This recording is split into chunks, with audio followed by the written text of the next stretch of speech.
Hey guys, Scott here again with a new beer dissection video for you. What I have today is a classic from Dogfish Head Brewing Company, 90-minute Imperial IPA. Not sure why I always do this, but I'm sure I'll have it popping over my shoulder here in a minute. But not a brand new beer. Many of you have probably had this before.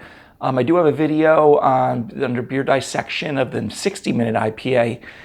But this is obviously the 90-minute Imperial IPA. Now, what's a little ambiguous is one thing I was able to figure out. Let me just start with that. With the 60-minute, 90-minute, 120-minute, is usually that's signifying the amount of IBU units in the Dogfish beers. We remember we get the bitterness during the boil, and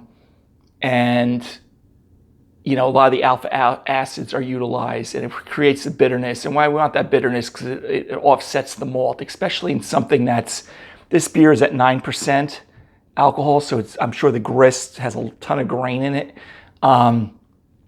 So you want enough bitterness with there. So that's the one thing that's been consistent when I've been doing my research on Dogfish, is that it seems that the 60-minute is 60 IBUs, the 90 minutes, 90 IBUs, the famous 120-minute is 120 IBUs.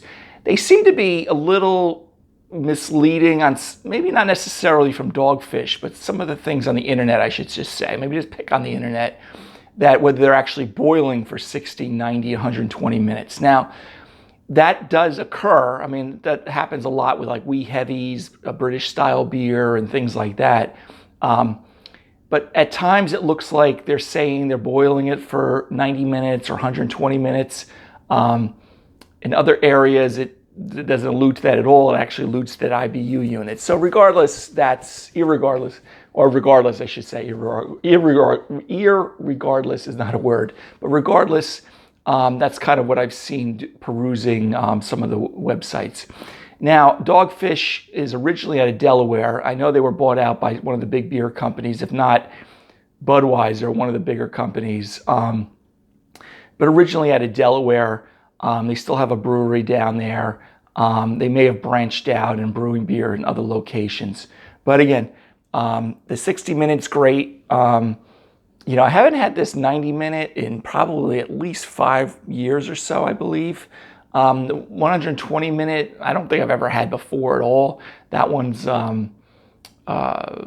sometimes difficult to find depending on what your local beer store is like.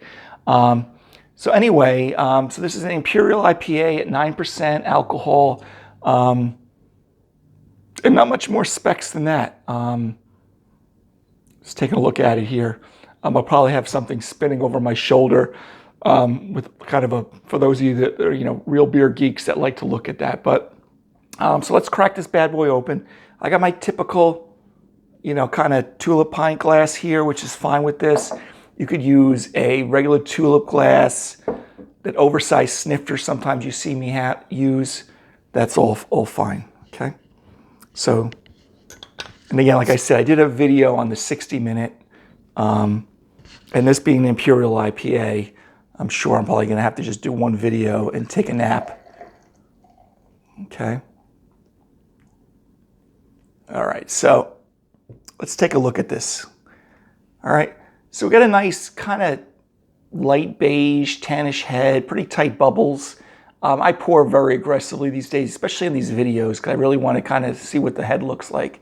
But pretty much where we want it. I got about 2-3 finger breaths. I usually want 1 to 2 inches. This is probably a little bit over that. The color we're looking at, kind of like a dark gold, light amber kind of color. Looks a little bit like your Sierra Nevada beers as far as color is concerned. When I crack this one open, it's sitting off to the right of me right now. I can kind of I got the whiff of the hops right away. So again, this is definitely going to be a hop-forward beer. And at 90 IBUs, it's going to be probably very assertive with the bitterness. I should mention that with the 120-minute one, if it is indeed 120 IBUs, our perception of bitterness usually stops somewhere around 100 IBUs. So it's kind of a little bit over the top. So that's why sometimes I have seen that, and as I mentioned before, it's not completely unusual that or unheard of, I should say, to do a 120-minute boil. I doubt most of these breweries are doing that because time is money. I could be mistaken. If you work for Dogfish, correct me under this video. But I believe it's just more with the IBU units and just heavily hopped. They seem to think that they're hopping it like consistently for a period of time, which again, the bittering hops, flavor, aroma hops, and there's overlap with each one of those. I'm sure they're using a tremendous amount of hops with that. And then again, you'll notice the price point in your stores between the 60, the 90, the 120 has a lot to do with the amount of hops probably that are being used, as well as in some of them maybe even a little bit of a age and malt that's being used too, of course. Because if you had too much hops and not enough malt, it'd be probably too over-the-top bitterness, and then vice versa with some other styles of beer. So we kind of, like I said, we got this nice gold clear, reasonably clear. Maybe there's a slight chill haze in there. But my vantage point looks a little bit cloudier on the video, but where I'm looking at it looks pretty clear. Okay, so let's take a look at the aroma, or sniff of the aroma. Oh yeah. So you definitely know immediately this is a hop-forward beer.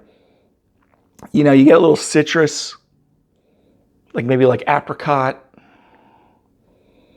Not quite overwhelmingly orange. I get a little pine too. And then you kind of get a little bit of that toasty bread crust, graham cracker kind of aroma from the malt.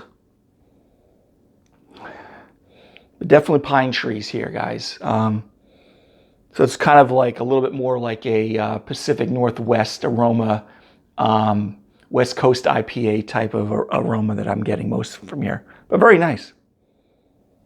Very nice. Okay, so let's take a swig of this, guys. Cheers.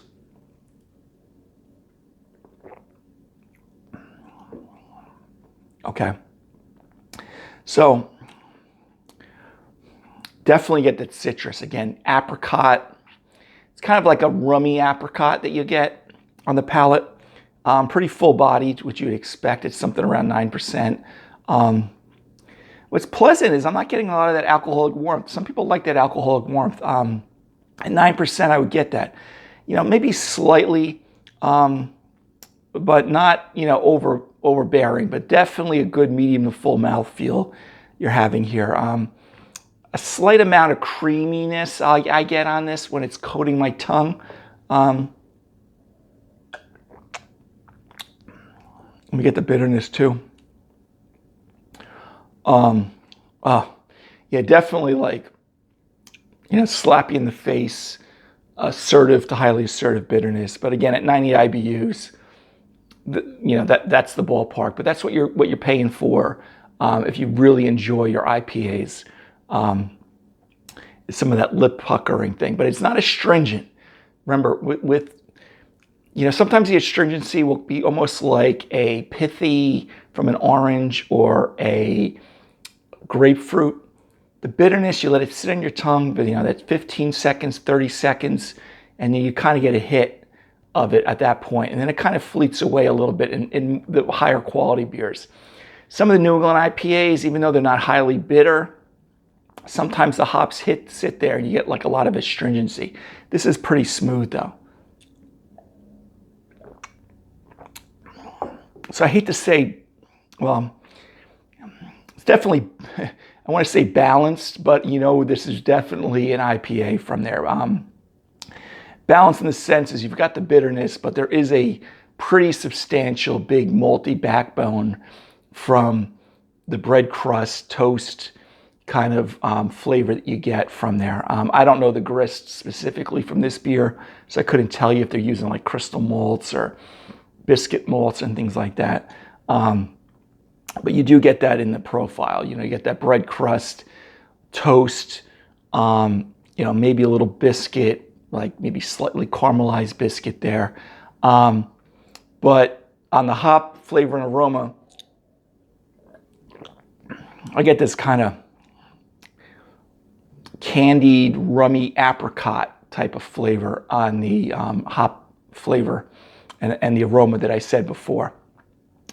But very nice. And again, because I'm not getting that alcoholic warmth or that hotness to it, it is actually quite balanced. You know, things I would pair this with. This is a very, not just hop assertiveness, assertive beer. So you want to match the intensities. So this would, a good Stilton would hold up well with this. A really strong blue cheese, if you're looking at cheeses, would hold up with this. Probably, a salmon would hold up okay, or some grilled fish like mackerel or tuna. My only concern about the salmon is some of the fishy, really fishy kind of fish, especially if there's like a lot of skin left on there.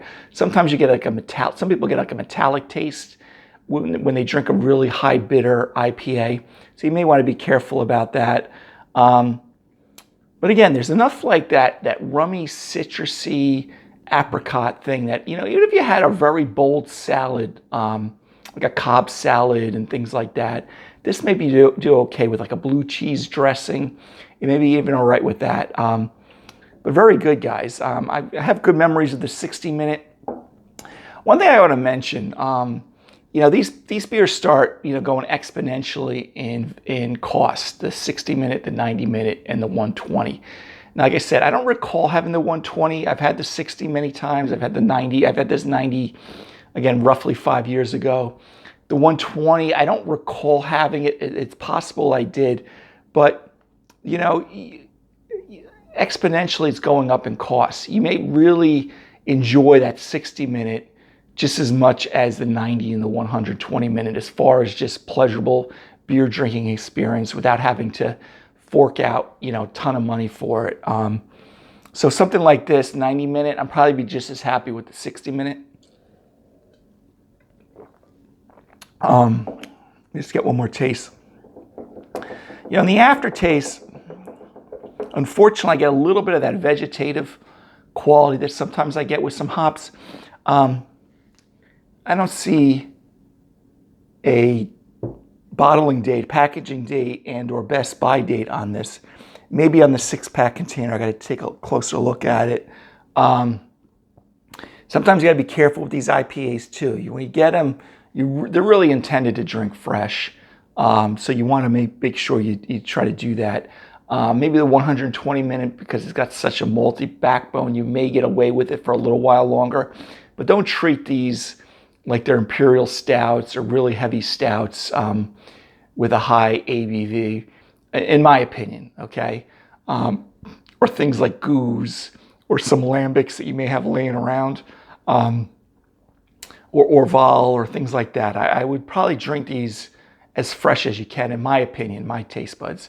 So anyway, guys, the beer dissection was a 90-minute Dogfish Head, 90-minute Imperial IPA.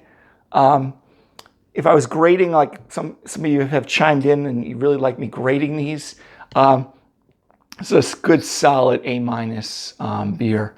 And again, minus is I think there's other styles like this I enjoy a little bit better, but this is very good. And it's readily available. I think we picked it up at our local Stop and Shop or something like that. So because I think they were bought out by Big Beer, you can get this readily available. So highly recommended. But again, I think you may enjoy the 60-minute just as much, if not more, and you could probably save yourself a few bucks. So if you're unfamiliar with the Dogfish Head brand, try the 60-minute first, and then maybe dive into the 90-minute, unless you're just looking for alcohol strength. But I look for more quality than strictly the ABV. All right, guys. So again, once again, it's Dogfish Head 90-minute IPA. Highly recommended. It's one of these. It's almost become one of those classic beers out there. All right. So anyway, have a great day, guys. Take care. Till next time. Bye-bye.